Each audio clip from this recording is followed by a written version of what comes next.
ఓఆర్ఆర్పై జరిగిన ప్రమాదంలో cantonment MLA Lasya Nanditha మృతి చెందారు. పటాన్ చెరువు సమీపంలో ఓఆర్ఆర్పై లాస్యానందిత కారుకు ప్రమాదం జరిగింది.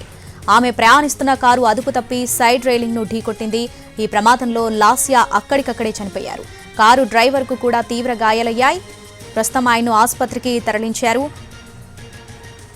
అతివేగమే నిద్రమత్తు ఈ ప్రమాదానికి కారణమని భావిస్తున్నారు. తెల్లవారుజామున ఈ ప్రమాదం జరిగినట్లు తెలుస్తుంది.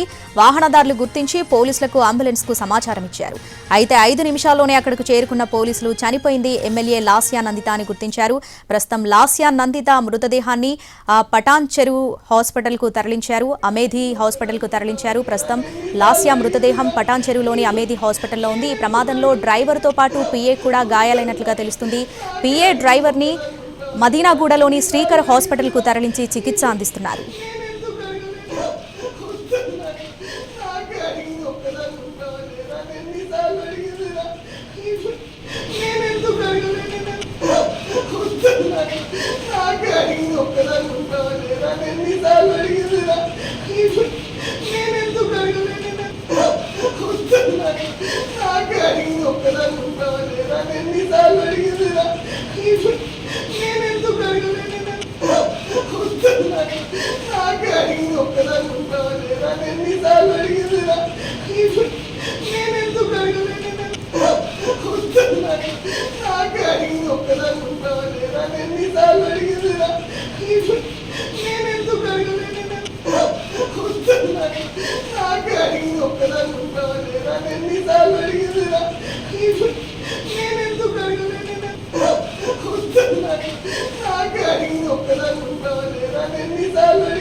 ఓఆర్ఆర్పై జరిగిన ప్రమాదంలో కంటోన్మెంట్ ఎమ్మెల్యే లాస్యానందిత మృతి చెందారు. పటాన్ చెరువు సమీపంలో ఓఆర్ఆర్పై లాస్యానందిత కారుకు ప్రమాదం జరిగింది. ఆమె ప్రయాణిస్తున్న కారు అదుపు తప్పి సైడ్ రైలింగ్ను ఢీకొట్టింది.